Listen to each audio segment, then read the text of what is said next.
Yo, YouTube. It's your boy, so you know what I'm saying.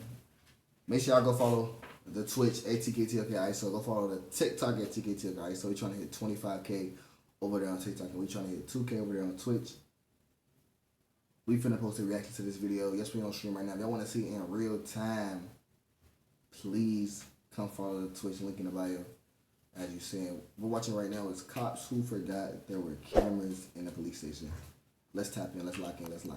This officer was caught on camera doing the unthinkable with an inmate, while this cop sent indecent pictures to not one but two underage inmates. Here's a look into some instances when cops forgot they were being monitored in the station.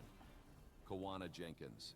During a standard shakedown at the Fulton jail, officers meticulously searched the cells for any contraband. These searches are routine, aimed at maintaining security and order within the facility. But on this particular day... Chat, audio good, we straight. Can I hear the video good? Everything straight. Mic check, we good?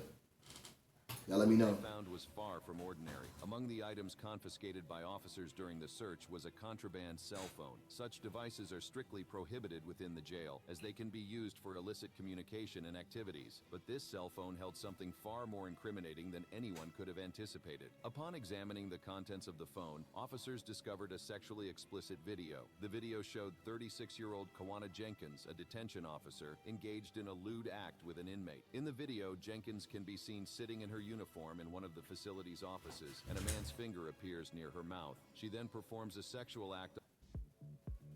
Oh, chat, yo, can somebody please gift me YouTube Premium, chat? Like, yo, YouTube or Twitch, somebody get me right, bruh. Like, I think it's like $10. Like, get ISO if somebody get me right. The video abruptly ends. The discovery of this video was followed by swift action by the Fulton County Sheriff's Office. An investigation was launched, and it was soon discovered that the man in the video with Jenkins was an inmate. The inmate in question was identified using the tattoos on his arm that are visible. Oh my gosh. It turned out that the two were in some sort of relationship, because Jenkins was in the habit of showering the inmate with gifts, and had even gifted him a pair of Cartier glasses on one occasion. While the investigation was ongoing, Sheriff Pat Labonte, committed to transparency and accountability, addressed the media in a press conference. In his statement, he emphasized... Chat, what's really the issue?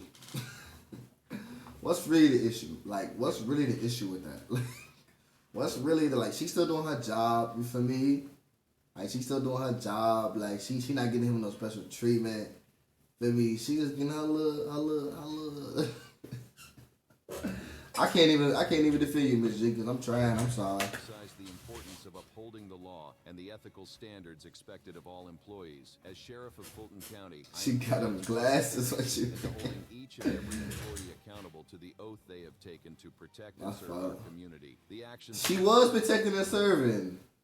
She was just protecting and serving in a different type of way. She was protecting for sure.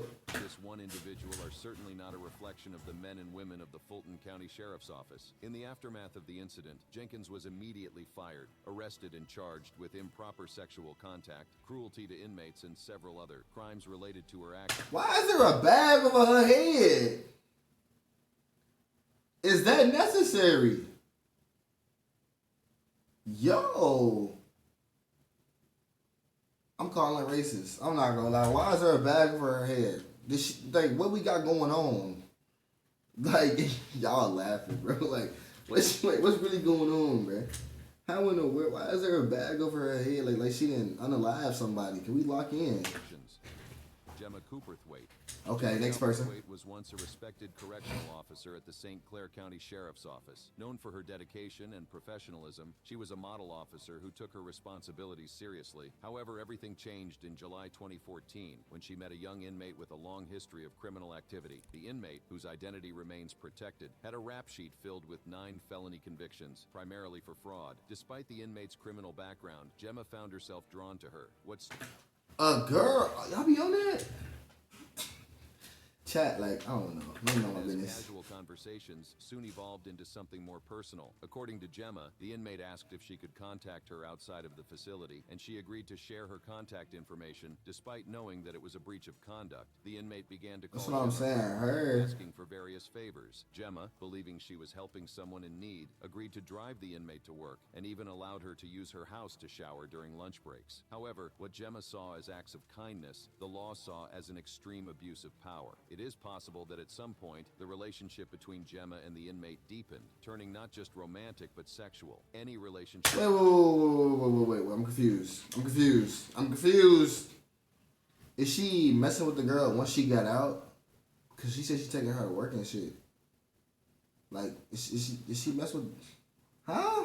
Between an officer and an inmate, even if consensual, is an extreme abuse of power. Inmates cannot consent in any formal manner to relations with guards or officers because allowing such relationships would lead to total chaos. The relationship between the correction officer and the inmate who had caught her eye took a darker turn when the inmate accused Gemma of sexual assault. Gemma vehemently denied the allegations, claiming there was never a sexual side to their relationship. However, the evidence presented painted a different picture. An internal investigation was officially launched on April 18, 2015, after the relationship between Gemma and the inmate was reported. Gemma was placed on administrative leave during the investigation. Shortly after, she was fired from her position. During the investigation, the inmate testified that the relationship had taken place at Gemma's home while she was on work release. Her team argued that Gemma had abused her position of power to manipulate the inmate. Gemma, on the other hand, claimed she was the one being manipulated.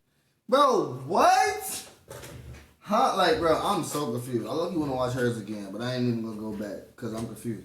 And the fact that the inmate tried to play dumb, like, bro, what? You know damn well you were trying to get some poom poom. You know damn well you were trying to play rock, paper, scissors. Manipulated. Bro. A criminal investigation followed the internal probe, You'll be leading to locked a in. warrant for Gemma's arrest on April 24th. She was charged with second-degree criminal sexual conduct, a felony with a lengthy sentence. In a bid to avoid being locked away for a long time, Gemma took a plea deal and pleaded guilty to sexual assault with intent to commit penetration. On July 6th, 2015, Judge Daniel... Yo! Where was the bag over her head? Same crime. White girl. This shit getting out of hand, chat. This shit was 2015, chat. This shit getting out of hand, bro. Where's the bag over her head? I ain't fucking with it. Kelly sentenced Gemma to 10 months in jail, with 4 months suspended upon payment of fines and court costs. But that's not all. She will also spend the rest of her life on the sex offender registry. Even behind bars, Gemma held on strongly to the belief that she had been manipulated and referred to her relationship with the unnamed inmate as the biggest mistake of her life. And why she get the audacity to have her name unnamed? How the fuck you get the audacity to even do all that? That shit crazy. Caitlin Gomez. It all started on a seemingly ordinary day at the Pinellas Regional Juvenile Detention Center. Staff members were conducting routine checks when they stumbled upon something truly shocking. Hidden within the bed of a 16-year-old inmate were 10 letters, each more disturbing than the last. These letters written... Whoa, 16? Oh, so this must be juvenile. Let's go back. Hold on. 16. Hold on on. a seemingly ordinary day at the Pinellas Regional Juvenile Detention Center. Staff members were conducting routine checks when they stumbled upon something truly shocking. Hidden within the bed of a 16-year-old inmate were 10 letters, each more disturbing than the last. These letters, written by none other than Sergeant Caitlin Gomez, detailed an inappropriate and illicit relationship that had developed between her and the young inmate. The discovery of these letters was nothing short of a bombshell. The letters were immediately handed over to the authorities, and an investigation was launched by the Pinellas County Sheriff's Office. The first thing investigators discovered was that the contents of the letters were explicit and left little to the imagination. The handwritten messages described in graphic detail what would take place during the first sexual encounter between Gomez and the inmate, and revealed an ongoing relationship that had developed while the teen was incarcerated. The letters were not just a one-time lapse in judgment. Instead, they painted a picture of a calculated and premeditated affair. As the detectives delved deeper into the investigation, they discovered a photo of Caitlin Gomez in the inmate's cell. This further confirmed the inappropriate relationship and added another layer of evidence against her. The photo, along with the letters, was a clear indication that Gomez had crossed a line that should never be crossed. Gomez had been hired as a sergeant on January 5th, 2020.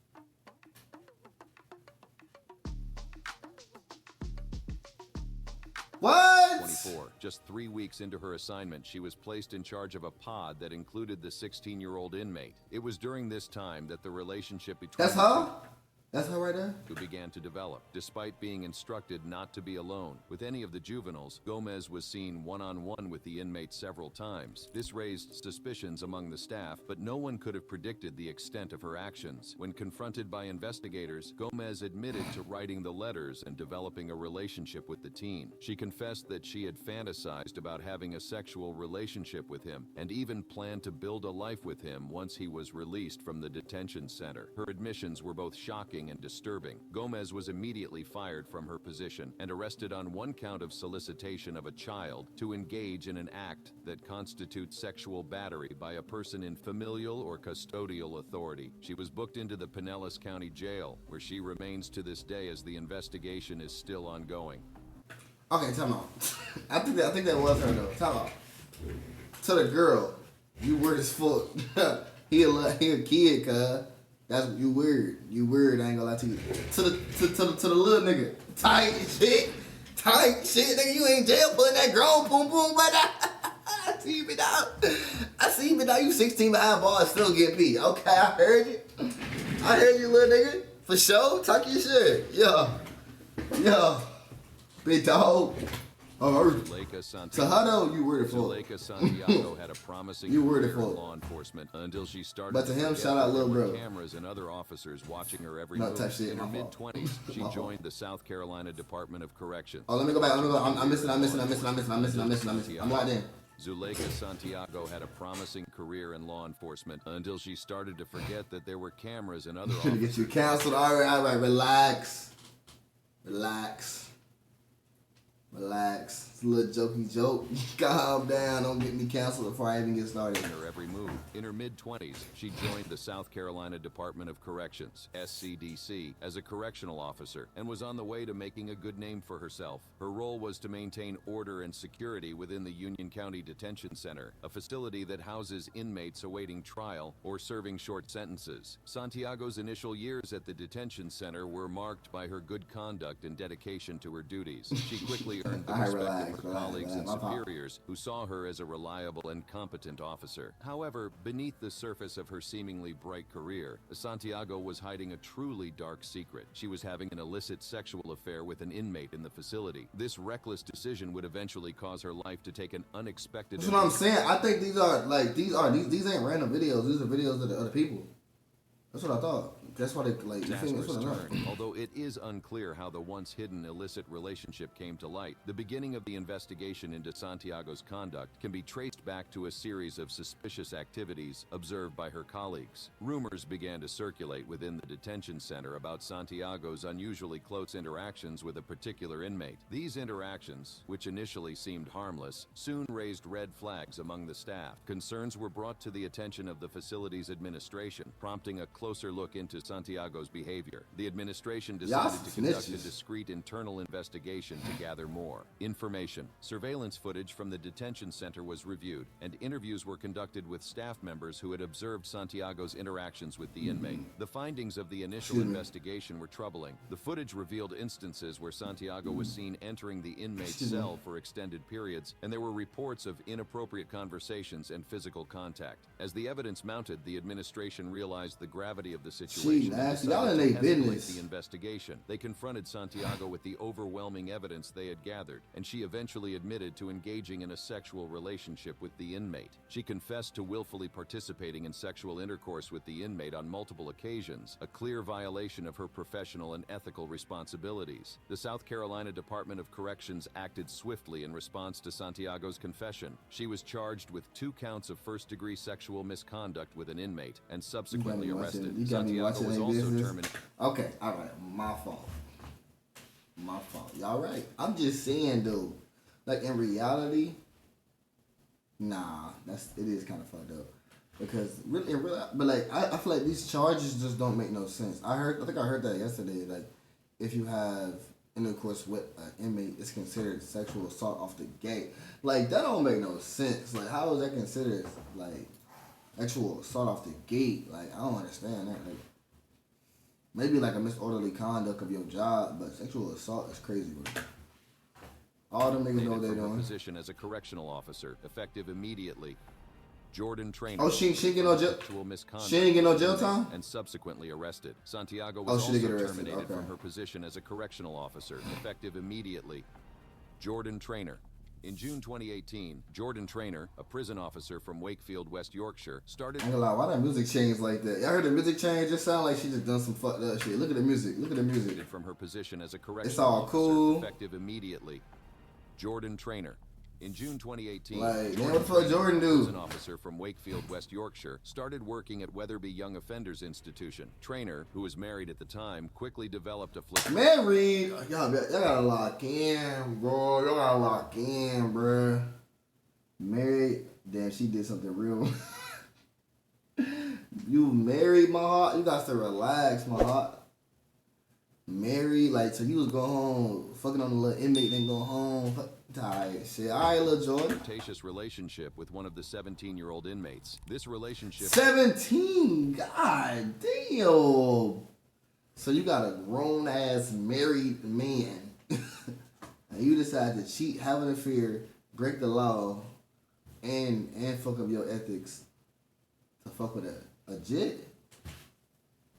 would soon spiral out of control, leading to a series of shocking events. Prosecutor Jonathan Sharp detailed the progression of this illicit relationship at Leeds Crown Court. He said Trainer was aware that the inmate had a mobile phone, and she began sending him sexualized messages. These messages quickly escalated into something much more scandalous. Trainer started taking sexualized photographs of herself, and in a particularly bold move, printed copies of these photographs at her place of work before handing them to the boy. But it didn't stop there. Trainer also smuggled several parcels into the institution, including suspected phones, both for the inmate and, upon his request, for other inmates. As if one illicit relationship wasn't enough, Trainer also got involved with a second 17-year-old inmate in the same manner. She started sending him sexualized text messages and photographs. Their relationship progressed to the point where the inmate touched her inappropriately on 3 occasions, and Trainer did not protest or report any of the incidents. In fact, she regularly asked colleagues to swap shifts so that she could be working where the inmate would be. A message she sent to him on the morning of December 23, 2019 provides a clear indication of her feelings towards him and the type of relationship the two had. In the message, Trainer wrote, "Can't wait to see you today. Missed your face, X." Word of Trainer's relationship with the young inmate spread throughout the Young Offenders Institution, and it wasn't long before the authorities caught wind of the officer's illicit activities. Hold on, before you pay for yet another app to manage your What y'all got Reach going your on? connecting. Somebody give On me December that. 23, What the YouTube, 2019, bro? searches of both boys' cells were carried out. Each had a record of Trainer's personal mobile number, and the first inmate still had the 2 photographs she had given him. The second boy had 3 mobile phones, which were seized and examined. Trainer's actions finally caught up with her when she was stopped as she arrived for Yeah, I work and think was they suspended is, from anyway. duty. In a Yeah. desperate attempt to communicate with the second boy, she sent him a message that read, "I'll not see you again now. I've been suspended." After receiving no reply, she later sent another message which read, "Full of conversation, aren't you?" At this point, it had not yet occurred to her that his phone was by then in the hands of the authorities. When arrested and interviewed on January 25, 2020, Trainer admitted to her actions and pleaded guilty to misconduct in a public office. She claimed that the first boy had blackmailed her into doing some of the things she had done, but the prosecution rejected that claim, stating that she was able to report it. As to her motivation, Trainer candidly admitted that in relation to the first inmate, she liked the attention. In an attempt to garner sympathy, Jade Edwards told the court that Trainer felt unsupported and rejected by her husband, despite the fact that she had moved from Feltham Young Offenders Institution in London to Yorkshire to support his career. Edwards also revealed they that ain't Trainer England. had suffered with her They ain't mental England. health since she was a teenager and had recently been diagnosed with borderline personality disorder. In the end, Trainer was given an 18-month prison sentence. Nikisha Newell.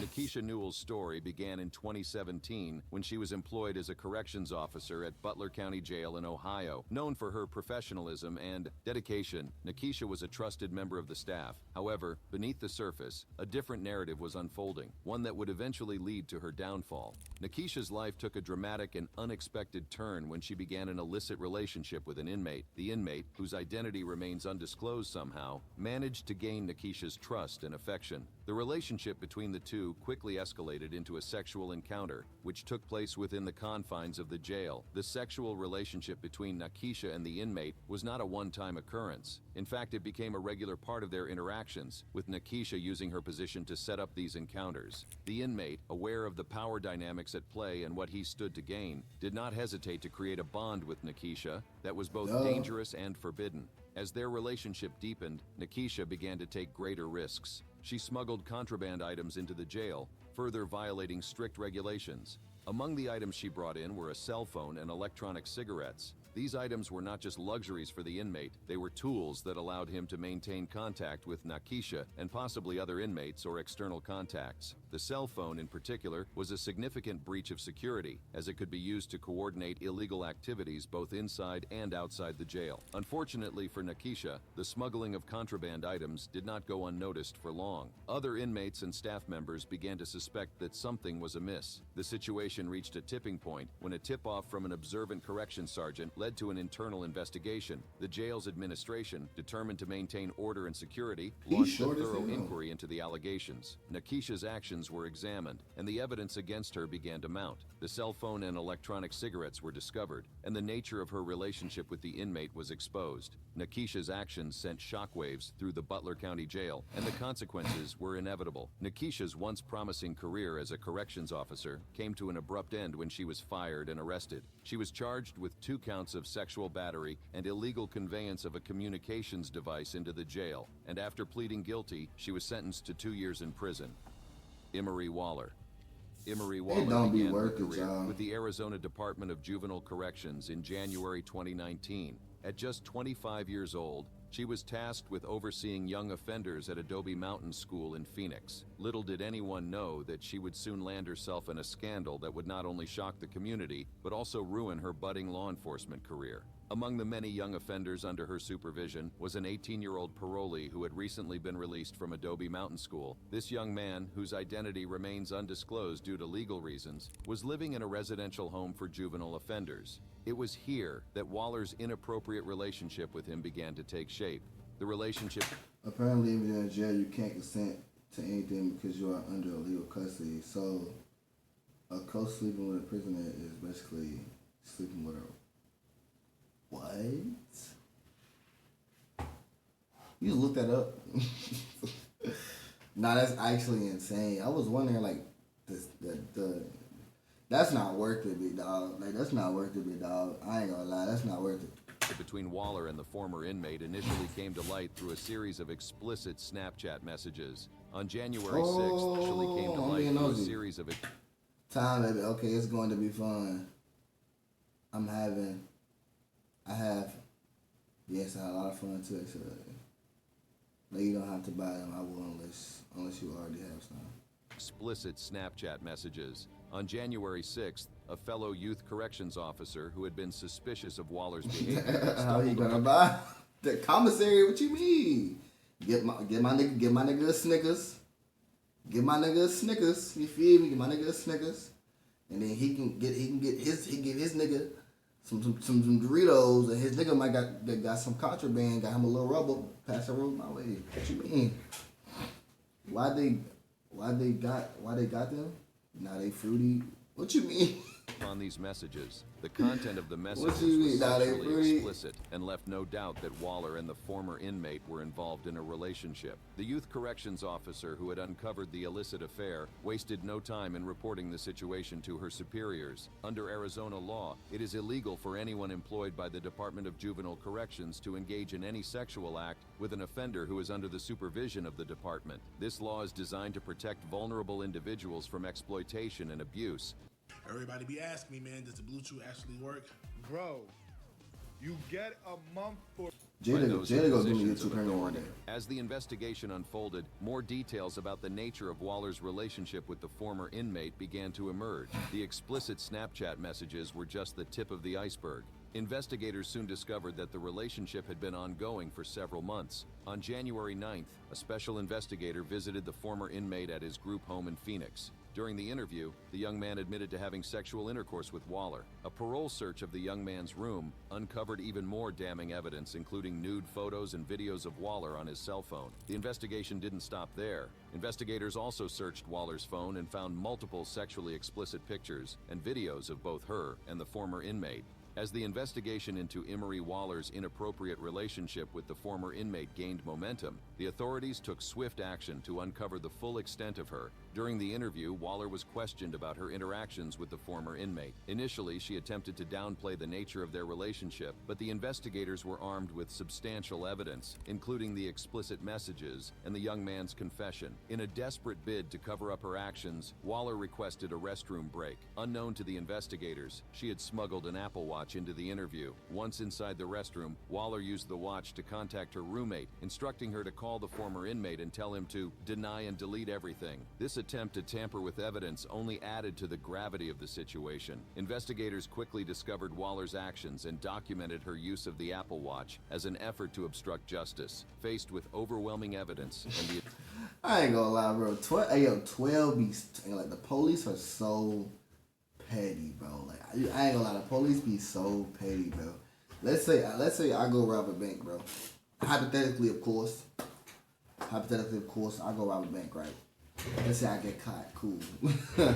When it's time to go to court, bro, I'm gonna have one count of breaking and entering, one count of robbery with a weapon, one count of just robbery, one count with aiding and abetting, one count of breaking the federal law, two count, like, you feel me? Like they be so one count of resisting arrest. One council refusing to show ID, like they be on that, bro. They be charge of tampering with physical evidence brought on by her actions. Just because you from the Waller eventually suburbs. admitted to the relationship. She confirmed that she had engaged in inappropriate conduct with the former inmate. The legal proceeding. But I don't understand this one though. I mean, I see what they're saying. Like, yeah, since he was in a group home, she still couldn't fuck with him. But I mean, she waited till he got out of jail, and then when he was in a group home, that's when they started doing shit. But they saying since he was in a group home, he's still under a federal residence, so it's still the same thing.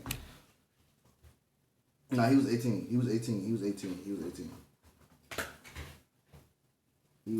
But like that's what they saying. Like he didn't mess with her when she was in jail. Waller was arrested on suspicion of unlawful sexual conduct, conveying contraband in a juvenile facility, and tampering with physical evidence. Tina Gonzalez. Tina Gonzalez was a young and ambitious correctional officer, just 26 years old, when she began working at the Fresno County Jail in California. Tina quickly earned the respect of her colleagues and superiors, and was in the process of building a successful law enforcement career. However, Tina was hiding a secret that would eventually lead to her downfall. It all started in early 2020, when Tina first encountered and became friendly with a particular inmate serving time for various offenses. He was a charismatic individual, known for his ability to charm those around him. As the weeks went by, Tina found herself drawn to the inmate in ways she couldn't explain. Ambitious correctional. Oh. Yeah, I ain't gonna lie. The commentator, he on bullshit. He liked the way she looked. He wish it was him.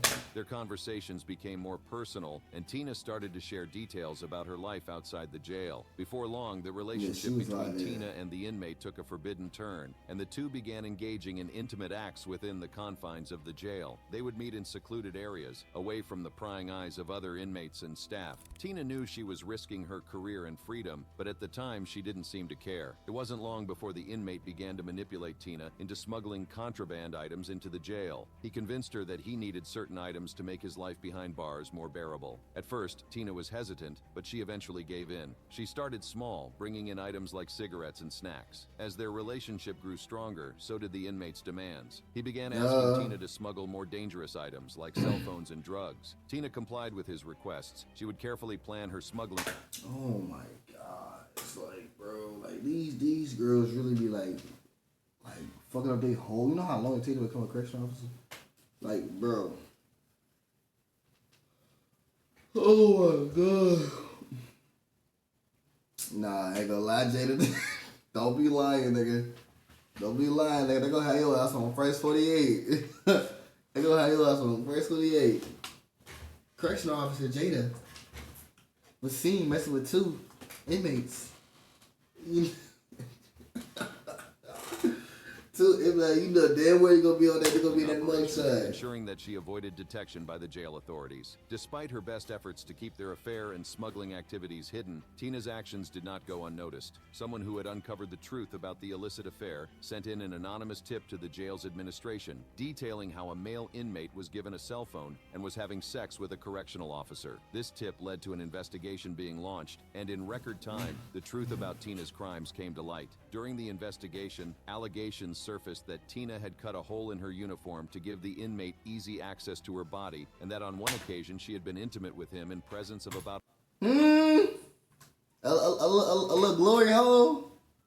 Not a little glory hole. allegations surfaced that Tina had cut a hole in her uniform to give the inmate easy access to her body. and Not that a on little one occasion glory she had been hole. intimate with him in presence of about 11 other inmates. Faced with the undeniable truth, Tina eventually admitted to Imagine getting a huge check. Not a little glory hole. Bills, replace your car, and cover lost wages. All engaging in a sexual relationship with an inmate and smuggling various items into the jail for him. She was subsequently arrested. In June 2021, Tina Gonzalez was found guilty on multiple charges, including sexual misconduct with an inmate, smuggling contraband, and conspiracy to distribute prohibited items within the jail. Yeah, I understand the sexual misconduct with an inmate. That sounds more right than sexual assault. Facts. The judge sentenced her to 2 years and 7 months in prison. Rachel Wilson. I ain't gonna lie, the crime low-key not even that bad. If you don't do the smuggling, the lowest we seen somebody get was like 8 months. Maybe it is worth it. Hell. Yes. Maybe it is worth it. Maybe they thought they was in love for 8 months. As long as you ain't smuggling nothing, you go get less than a year. At the time that Rachel Wilson made the mistake She that would probably had eventually a- cost her yeah, her for job, sure. she was a relatively new prison that Rachel Wilson years and conspired Who? multiple to Who the fuck prison. is Rachel? Rachel Wilson. At the time that Rachel Wilson made the mistake that would eventually cost her her job, she was a relatively new prison officer at HMP Addywell, a privately run prison in Scotland. She had only been on the job since the spring and was still in her probation period. Little did she know that her actions would soon make headlines and spark a major controversy. Kevin What was her Hogg, the picture? inmate who would make headlines along with Rachel, was no stranger to the prison system. Serving a 3-year sentence for traffic offenses, Hogg was known among inmates and staff alike. But it wasn't his criminal record that would make him infamous. It was his bold move to film a forbidden encounter with a prison officer. The incident in question was captured in a 79-second video that has since been shared widely among prison inmates and staff. The video begins with Hogg in his white-walled modern cell. He places a mobile phone on a White wall modern cell. Like, what is he yapping about, bro? Like, he in a cell, bro. shelf facing the door, ensuring the camera has a clear view of the room. This setup indicates that Hogg clearly intended to capture what was about to unfold. Hogg then wanders around his cell, taking a swig of water, seemingly to freshen up his mouth. A few seconds later, Rachel Wilson appears at the cell door. The two can be heard whispering to each other, and then without much delay, Hogg grabs Wilson for a passionate kiss. When they are finished, Hogg can be heard saying, "That's what I wanted." This statement, captured on video, would later fuel speculations about his motives. After Wilson leaves the cell, Hogg stops recording. The video quickly began to make its rounds among inmates and staff, not just at Addywell, but also at other prisons, including Barlinnie in Glasgow. The footage was shared by Hogg so he could get bragging rights, according to Prison Insider. Nigga, you sound like a kid. You sound like a kid that got no pussy back in the day. Like, my nigga, like that's what that's what my little niggas do. Like, they'll go have clap with a girl, and then they want to tell the guys, like, that's what niggas who get no pussy do. Like, bro, that's not it. You a cornball. That's what niggas who get no play do. Like, niggas that get no play, when they finally get play, they want to tell everybody. Or niggas when they don't fuck with no fine shit, when they focus on fine shit, they want to tell everybody. Like, no, that's not keeping it P, bro. Like, you kiss shorty, cool, boo-hoo, my nigga. What you telling the whole world for? As the scandalous video of Rachel Wilson and Kevin Hogg circulate, How can they see that's Rachel? This video is ridiculously bad. Like, ridiculously bad. God damn, I can't speak. I can't even see him.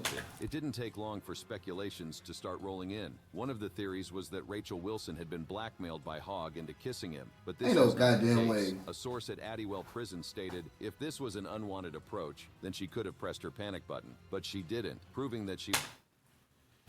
Like, damn. He got flip phone quality. Nah, he got motherfucking. You from the suburbs, so you don't know. But on that corner, on a little corner street, you feel me? Got these little free pay phones, bro. You'll go by the little $50 on the corner street, but it'd be like a little tent, 2 people. They got these little free little pay phones that last year got about like 1,000 minutes on her. You should grab you one of those. My bad. Y'all know y'all live in mansions and shit like that. Dumb cringe and shit like that. Oh my, yo, that video was chat. He was a willing participant. Shout out anybody that just watched the video on the YouTube. I gladly would appreciate it. But make sure you go follow the TikTok at TK2KISO. We on the road to 25,000 over there. Make sure you go follow the Twitch at TK2KISO. You gotta hit 2K over there. I really do appreciate y'all. Thank you so much for watching the video. 5.